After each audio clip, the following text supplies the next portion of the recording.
Welcome to സൈവെക്സ് learning. അപ്പം ഇതൊരു പുതിയ ചാനലാണ്, ഞങ്ങൾ തുടങ്ങിയ പുതിയൊരു ചാനലാണ്. അപ്പം ഇതിനകത്ത് നിങ്ങൾക്ക് 7ാം ക്ലാസ്സിൻ്റെ 8ാം ക്ലാസ്സിൻ്റെ 9ാം ക്ലാസ്സിൻ്റെയും 10ാം ക്ലാസ്സിൻ്റെയും അതുപോലെ +1 +2 എല്ലാം ക്ലാസ്സുകൾ നമ്മൾ പ്രൊവൈഡ് ചെയ്യുന്നതാണ്. ഫ്രീ ക്ലാസ്സുകളും നമ്മൾ പ്രൊവൈഡ് ചെയ്യുന്നതാണ്. അപ്പം ഇപ്പം നമ്മൾ 7ാം ക്ലാസ്സിൻ്റെ ചാപ്റ്റേഴ്സും നമ്മൾ വലുതായിട്ട് ആരും എടുക്കുന്നത് കണ്ടിട്ടില്ല. അതുകൊണ്ടാണ് നമ്മൾ 7ാം ക്ലാസ്സിലെ കുട്ടികൾക്ക് ഫ്രീ ആയിട്ട് ക്ലാസ് എടുക്കാമെന്നുള്ള ഉദ്ദേശത്തിൽ വന്നത്. അപ്പം ഇന്ന് നമ്മൾ ആദ്യമായിട്ട് നമ്മൾ എടുക്കാൻ പോകുന്ന സബ്ജക്റ്റ് എന്ന് പറയുന്നത് ബേസിക് സയൻസ് ആണ്. ബേസിക് സയൻസിലെ ഫസ്റ്റ് പാർട്ട് ടെക്സ്റ്റാണ് നിങ്ങൾ കാണുന്നത്. അപ്പം ആദ്യത്തെ ചാപ്റ്ററിൻ്റെ പേരാണ് ടുവേർഡ്സ് എ 100-fold yield. ഇതാണ് നമ്മുടെ ആദ്യത്തെ ചാപ്റ്ററിൻ്റെ പേര്. അപ്പം ആദ്യത്തെ ചാപ്റ്റർ നോക്കുകയാണെങ്കിൽ ഇതിനകത്ത് കൂടുതലും നമ്മൾക്ക് കൃഷി സംബന്ധമായ കാര്യങ്ങൾ, ഈ നമ്മുടെ വിത്തുകളും വൃക്ഷങ്ങളും പ്ലാന്റ്സുകളും അതിനെയൊക്കെ പറ്റിയുള്ള ഒരു ബ്രീഫായിട്ട് പഠിക്കാനുള്ളൊരു ചാപ്റ്ററാണ് ഇതിനകത്ത് ഇപ്പം ഉള്ളത്, ഈ ടുവേർഡ്സ് എ 100-fold yield.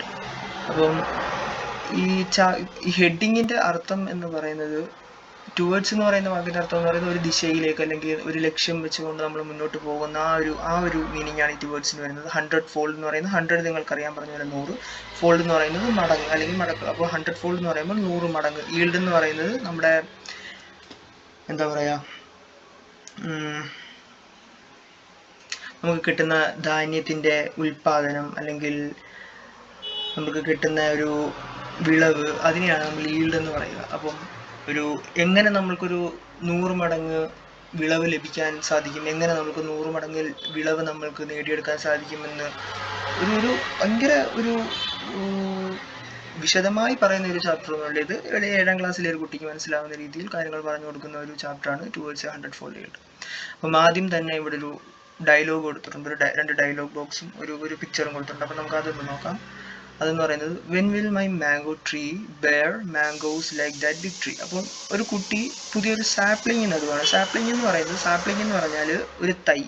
അപ്പം ഒരു മാവിൻ്റെ തൈയാണ് ആ കുട്ടി നടുന്നത്. അപ്പോൾ ആ കുട്ടി സ്വയം തൻ്റെ മനസ്സിനോട് ചോദിക്കുകയാണ്, when will my mango tree, എന്നാണ് എൻ്റെ ഈ മാവ് bear mangoes like that big tree, ഈ കാണുന്ന വലിയ മരത്തിൻ്റെ അത്രയും. ഇതിനകത്ത് നോക്കി എത്രയോ മാങ്ങകളാണ്, എത്ര കുലകളോളം മാങ്ങകളാണ് ഇതിനകത്ത് കിടക്കുന്നത്. അപ്പോൾ ആ കുട്ടി സ്വയം ചോദിക്കുകയാണ്, എന്നാണ് ഞാൻ ഈ നടുന്ന എൻ്റെ ഈ ഒരു കുഞ്ഞിച്ചെടി, എൻ്റെ ഒരു ചെറിയ ഈ വിത്ത് ചെടി, എന്നാണ് ഈ ചെടിയിൽ ഇതുപോലെ ഈ വലിയ മരത്തെ പോലെ ഇത്രയും മാങ്ങകൾ എനിക്ക് എന്നാണ് ലഭിക്കുന്നതെന്ന് കുട്ടി സ്വയം ചോദിക്കുകയാണ്.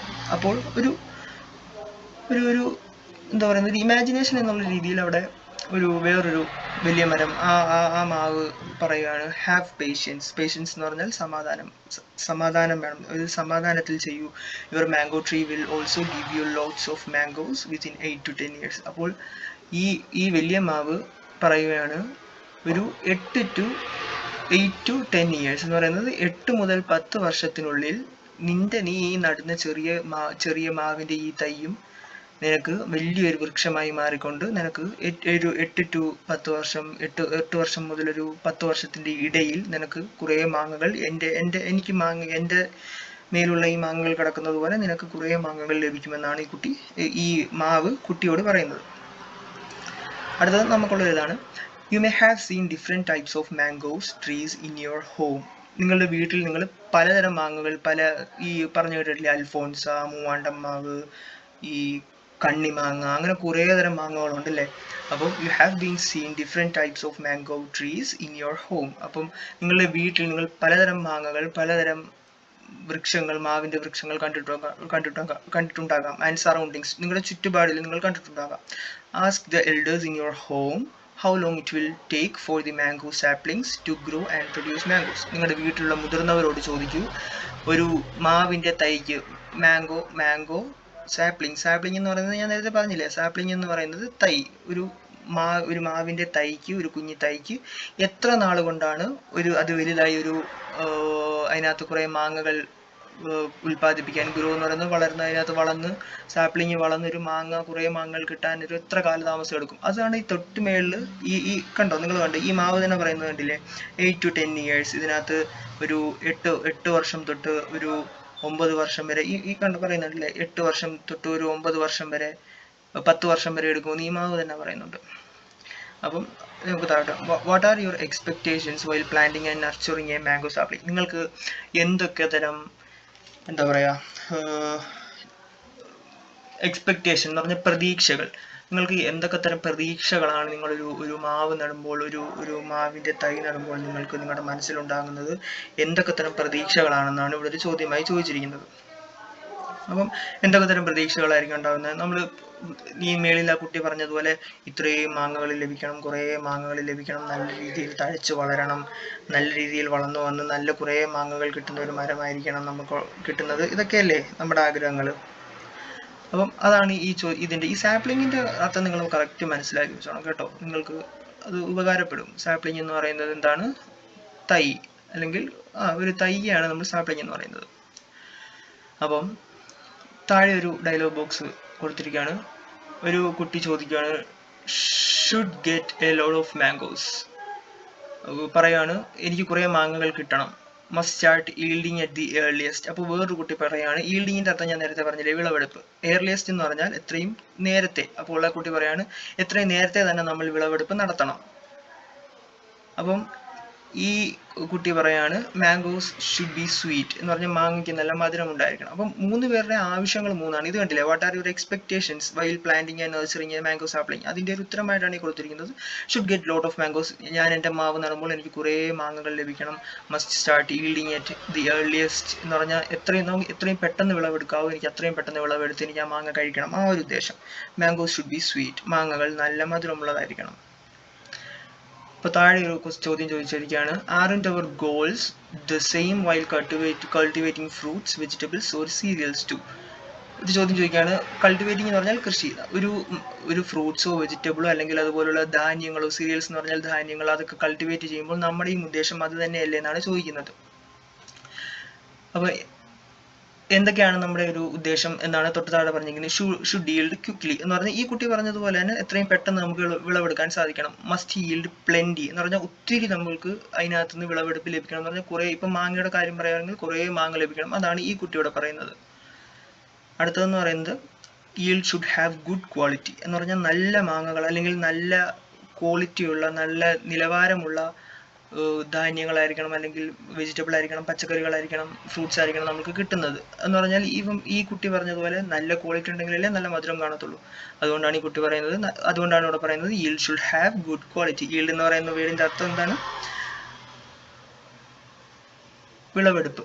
നല്ല ഗുഡ് ക്വാളിറ്റിയിലുള്ള വിളവെടുപ്പായിരിക്കണം നമുക്ക് കിട്ടുന്നത്. ഈ വിളവെടുത്ത് കിട്ടുന്ന സാധനത്തിനെയാണ് നമ്മൾ ഈൽഡ് എന്ന് പറയുന്നത്. ഈ വിളവെടുക്കുന്നത് നമുക്ക് നല്ല ഗുഡ് ക്വാളിറ്റി ഉള്ളതായിരിക്കണം. തൊട്ട് താഴെ ഒരു ചോദ്യം ചോദിക്കുകയാണ്, what things are to be taken care of to achieve this? Discuss with your friends and write in your science diary. നിങ്ങളുടെ ഈ പുസ്തകത്തിൽ എഴുതാൻ തന്നെയാണ് പറയുന്നത്. What things are to be taken care of to achieve this. അപ്പോൾ ഈ ഇത്രയും നല്ല ഈൽഡ് കിട്ടാനും വിളവെടുപ്പ് കിട്ടാനും, ഇത്രയും നല്ല കുറേ വിളവെടുത്ത് കുറേ മാങ്ങകൾ അല്ലെങ്കിൽ കുറേ ധാന്യങ്ങൾ കിട്ടാനും, നല്ല ഗുഡ് ക്വാളിറ്റിയിലുള്ള സാധനം കിട്ടാനും നമ്മൾ എന്തൊക്കെയാണ് ചെയ്യേണ്ടത്? ഷുഡ് ടേക്കൺ കെയർ ഓഫ്, എന്തൊക്കെയാണ് നമ്മൾ നോക്കേണ്ടത്, എന്തൊക്കെയാണ് നമ്മൾ മുൻകരുതലുകൾ എടുക്കേണ്ടതെന്നാണ് ചോദിക്കുന്നത്. ഒരെണ്ണം ഇവിടെ തന്നെ കൊടുക്കുന്നത്, good seeds or planting materials should be used.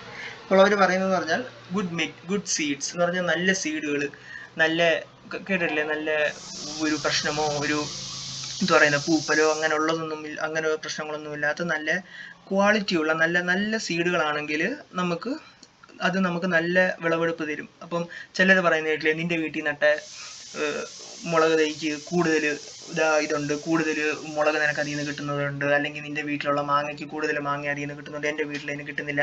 അതിനൊക്കെ മെയിൻ ഒരു റീസൺ എന്ന് പറഞ്ഞാൽ, റൂട്ട് കോസ് എന്ന് പറഞ്ഞാൽ ഏറ്റവും വലിയ പ്രശ്നം എന്ന് പറഞ്ഞാൽ നമ്മൾ ഈ നടുന്ന സീഡാണ്. ഈ സീഡ് എങ്ങനെയുള്ളതാണ്? നല്ല സീഡാണോ, കൂടുതൽ കെമിക്കലുകളൊക്കെ വളർന്ന് അങ്ങനെ കിട്ടിയൊരു മാങ്ങയാണോ, അല്ലെങ്കിൽ നല്ല സീഡാണോ, നല്ല പ്രശ്നങ്ങളൊന്നും ഇല്ലാത്ത നല്ല ഹെൽത്തി ആയിട്ടുള്ള ഒരു സീഡാണോ എന്നാണ് നോക്കുന്നത്. അതാണ് പറയുന്നത് good seeds planting and materials should be used. നല്ല പ്ലാന്റിംഗ് മെറ്റീരിയലും അതുപോലെ തന്നെ നല്ല സീഡുകളും ഉപയോഗിക്കണമെന്നാണ് പറയുന്നത്.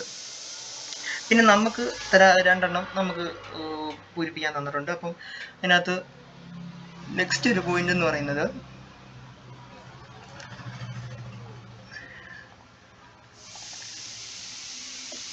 ഫെർട്ടൈൽ സോയിൽ എന്ന് പറഞ്ഞാൽ നല്ല ഫലഭൂഷ്ടിയുള്ള മണ്ണിലായിരിക്കണം നമ്മൾ കൾട്ടിവേറ്റ് ചെയ്യുന്നത്. പറഞ്ഞ് മനസ്സിലായോ? നല്ല വളക്കൂറുള്ള മണ്ണ്, നല്ല ചിലർ പറയുന്നില്ലേ, ഈ ഇപ്പം ഉദാഹരണം പറഞ്ഞു കഴിഞ്ഞാൽ ചില മണ്ണിൽ ചില വൃക്ഷങ്ങളും തൈകളും ഒക്കെ വളരത്തുള്ളൂ നല്ല രീതിയിൽ. നമ്മുടെ നാട്ടിലൊന്നും നമ്മുടെ നാടെന്ന് പറയുന്നത് ഞാനിപ്പോൾ കൊല്ലമാണ്. അപ്പം നമ്മുടെ ഈ കൊല്ലം ഭാഗത്തൊന്നും എന്തുകൊണ്ടാണ് ഈ ഏലക്ക അല്ലെങ്കിൽ കുരുമുളക് അങ്ങനെയുള്ള സാധനങ്ങളൊന്നും, കുരുമുളകൊക്കെ ഉണ്ട്, പക്ഷെ ഏലക്ക അങ്ങനെയുള്ള സാധനങ്ങളൊന്നും കൂടുതൽ കിട്ടാത്ത എന്താ, നമ്മുടെ ഇവിടുത്തെ കാലാവസ്ഥയും നമ്മുടെ ഇവിടുത്തെ മണ്ണിന്റെ ഫലഭൂഷ്ടിയൊക്കെ കൊണ്ടാണ്. അപ്പം നമ്മുടെ നാട്ടിൽ അങ്ങനെയുള്ള സാധനങ്ങൾ പെട്ടെന്ന് വളരില്ല. അതുകൊണ്ടാണ് നമ്മുടെ നാട്ടിൽ ഈ ഫെർട്ടൈൽ സോയിലൊക്കെ തന്നെയാണ്, പക്ഷെ ചില മണ്ണിലെ ചില സാധനങ്ങൾ വളരത്തുള്ളൂ. അതുപോലെ തന്നെ ഫേവറബിൾ ക്ലൈമറ്റ് നെക്സ്റ്റ് ഒരു പോയിന്റ് ആണ്. അതിപ്പോൾ ഞാൻ ഈ പറഞ്ഞ ഏലത്തിന്റെ കാര്യം തന്നെ, ഏലക്കയുടെ കാര്യം തന്നെ എടുക്കാം. അപ്പം എന്തുകൊണ്ടാണ് നമ്മുടെ നാട്ടിൽ അത് വളരാൻ പറ്റാത്തത് എന്ന് പറഞ്ഞാൽ അതിന്റെ കാലാവസ്ഥ. ഈ ഇടുക്കി അങ്ങനെയുള്ള ജില്ലകളിലൊക്കെ ഇത് കൂടുതൽ വളരുന്നതെന്ന് പറഞ്ഞാൽ അതിന് ഏറ്റവും നല്ല ക്ലൈമറ്റ്, അതിന് നല്ല ഫേവറബിൾ ആയിട്ടുള്ള ക്ലൈമറ്റ് എന്ന് പറഞ്ഞാൽ അതിന് ഒത്തുചേർന്ന ക്ലൈമറ്റ് ആയതുകൊണ്ടാണ് അതിപ്പോൾ അവിടെ വളരുന്നത്. ഇപ്പം നമ്മുടെ നാട്ടിൽ അത് വളരാത്തതിന്റെ കാര്യം അതാണ്. നമ്മുടെ നാട്ടിൽ ചൂട്, നമ്മുടെ ഈ ഭാഗത്തോട്ടുള്ള ചൂട് ഒക്കെ അതിന് താങ്ങാൻ പറ്റാത്തതുകൊണ്ടാണ് അവിടെ അത് എത്രയും നല്ല രീതിയിൽ അവിടെ വളർന്നു വരുന്നത്. അപ്പം നമുക്ക് ഇത് ഇവിടെ വെച്ച് നിർത്താം. ഇനി ഇപ്പോൾ തന്നെ 10 മിനിറ്റ് പുറത്തായി. അപ്പം അടുത്ത പാർട്ടിൽ നമുക്ക് സീഡ്സ് ആൻഡ് പ്ലാന്റിംഗ് മെറ്റീരിയൽസിനെ പറ്റി, ഈ തൊട്ടുമേളിൽ പറഞ്ഞില്ലേ പ്ലാന്റിംഗ് മെറ്റീരിയൽ നല്ലതായിരിക്കണം എന്ന് ഇവിടെ പറഞ്ഞില്ലേ, അതുപോലെയാണ് അതെ. അപ്പോൾ ഈ സീഡിന്റെയും ഇതിനെ പറ്റിയാണ് താഴോട്ട് പറയുന്നത്. അപ്പോൾ സീഡ്സ് ആൻഡ് പ്ലാന്റിംഗ് മെറ്റീരിയലിനെ പറ്റി നമുക്കിനി അടുത്ത ഇതിനകത്ത് നോക്കാം കേട്ടോ, അടുത്തതിനകത്ത് പഠിക്കാം. അപ്പോൾ എല്ലാവരും വീഡിയോ ഇഷ്ടപ്പെട്ടെന്ന് വിചാരിക്കുന്നു. വളരെ പതുക്കെയാണ് പറഞ്ഞു പോകുന്നത്. ഇനി അങ്ങോട്ട് പോകുമ്പോൾ സ്പീഡ് കൂട്ടാം. തുടക്കമായതുകൊണ്ടാണ്, തുടക്കം എല്ലാവർക്കും ഒന്ന് മനസ്സിലാവണമല്ലോ എന്ന് ഓർത്തുകൊണ്ട് മാത്രമാണ് ഞാൻ പതുക്കെ പറയുന്നത്. അപ്പം എല്ലാവർക്കും നല്ലതുപോലെ മനസ്സിലായെന്ന് വിശ്വസിക്കുന്നു. എന്തെങ്കിലും സംശയങ്ങളോ അങ്ങനെ എന്തെങ്കിലും ഉണ്ടെങ്കിൽ, എന്തെങ്കിലും സജഷൻസോ അഭിപ്രായങ്ങളോ ഉണ്ടെങ്കിൽ ഈ കമന്റ് ബോക്സിൽ അറിയിക്കേണ്ടതാണ്. അപ്പം എല്ലാവർക്കും താങ്ക് യു ഫോർ വാച്ചിങ്. അപ്പം അടുത്ത വീഡിയോ കാണുന്നവരെ എല്ലാവർക്കും ബൈ.